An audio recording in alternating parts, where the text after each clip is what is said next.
Good morning girls. आज हम बात करेंगे कंसेप्ट ऑफ प्रोडक्ट, है ना। कंसेप्ट ऑफ प्रोडक्ट में सबसे पहले है total product. Total product it means TP.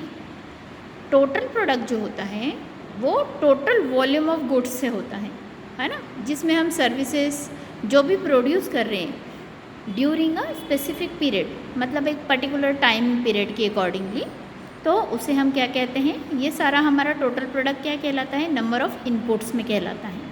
ठीक है, इसका फॉर्मूला है TP is equal to sigma M P, और एक ये है फॉर्मूला और एक ये भी है कि TP is equal to A P into L. अब एम पी क्या होता है, मार्जिनल प्रोडक्ट। ठीक है, ए पी मतलब क्या होता है, एवरेज प्रोडक्ट, और एल मतलब होता है यूनिट ऑफ लेबर। ठीक है, अब अगर हम बात करें हिंदी में, तो हिंदी में क्या होगा, कुल उत्पादन, है ना। टीपी का मतलब होता है कुल उत्पादन। अब कुल उत्पादन में क्या होगा, उत्पादन के जितने भी साधन हैं वो एक निश्चित टाइम पीरियड यानी 1 महीने, 6 महीने, साल भर, है ना, उसमें उत्पादन की जितनी भी मात्रा होगी उसे हम कुल उत्पादन कहेंगे। कि मतलब 1 साल में हमारा इतना प्रोडक्शन हुआ है तो ये हमारा क्या कहलाएगा, कुल उत्पादन। अब इसका फॉर्मूला है कुल उत्पादन ज्ञात करने का, क्या है, TP is equal to sigma M P और TP is equal to A P into L. ठीक है, हम दोनों इससे कर सकते हैं। एम पी का मतलब क्या होता है, सीमांत उत्पादन का योगफल, है ना, मतलब हमारे जो मार्जिनल प्रोडक्ट है उसका टोटल, और ए पी यानी एवरेज प्रोडक्शन, कि एवरेज हमारा इतना प्रोडक्शन हो रहा है, और एल मतलब हमारी श्रम की इकाइयाँ, मतलब हमको श्रम में कितनी इकाइयाँ लग रही हैं, है ना। इकाइयों का सेंस हमको 2 लेबर लग रही है, 3 लग रही है, 4 लग रही हैं, उसकी इकाइयाँ।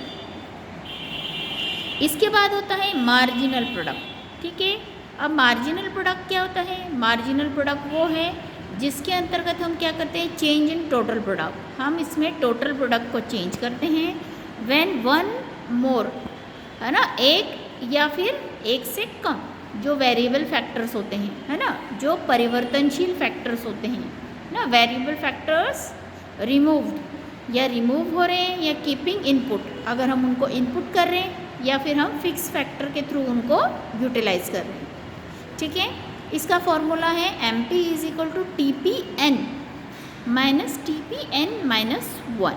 ठीक है, या फिर हम इसको ये फॉर्मूला भी अप्लाई कर सकते हैं, M P is equal to T P upon L. ठीक है, अब इसके बाद देखिए एम पी यानी क्या होगा, मार्जिनल प्रोडक्ट। ठीक है, टी पी मतलब टोटल प्रोडक्ट, एल का मतलब क्या हो गया आपका, यूनिट ऑफ लेबर्स, एन का मतलब होता है यूनिट ऑफ वेरिएबल फैक्टर्स। जो हमारे वेरिएबल फैक्टर्स हैं उनको हम एन से डिनोमिनेट करते हैं। ठीक है, अब इसके बाद कर रहे हैं हम सीमांत उत्पादन, है ना। अब मार्जिनल प्रोडक्ट को हिंदी में हम क्या कहते हैं, सीमांत उत्पादन। अब उत्पादन के जो हमारे अन्य साधन हैं अगर वो स्थिर रहें, ठीक है, तो हमारे परिवर्तनशील साधन जो हैं वो एक अतिरिक्त इकाई का उत्पादन, है ना, मतलब वो अतिरिक्त इकाई बना रहे हैं या फिर वो उससे कम बना रहे हैं कुल उत्पादन में।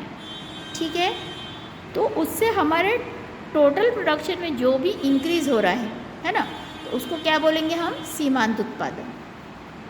अब सीमांत उत्पादन का फॉर्मूला है M P is equal to T P N minus T P N minus 1, या फिर ये है M P is equal to T P upon L.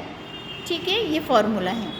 अब बात करेंगे एम पी यानी क्या होता है, सीमांत उत्पादन, टी पी यानी कुल उत्पादन, और एल मतलब श्रम की हमारी जो इकाइयाँ लग रही वो, और एन यानी हमारे परिवर्तनशील साधनों की इकाइयाँ, जो भी हमारे कुल इकाइयाँ जो लग रही हैं वो।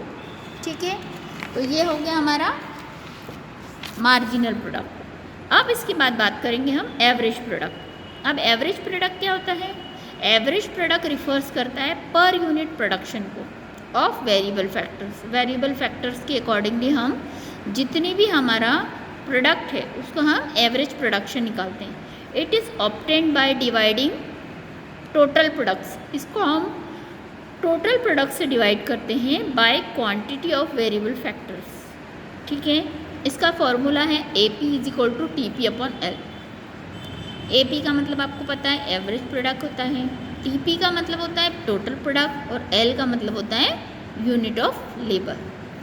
अब अगर हम हिंदी में देखें तो औसत उत्पादन क्या होता है?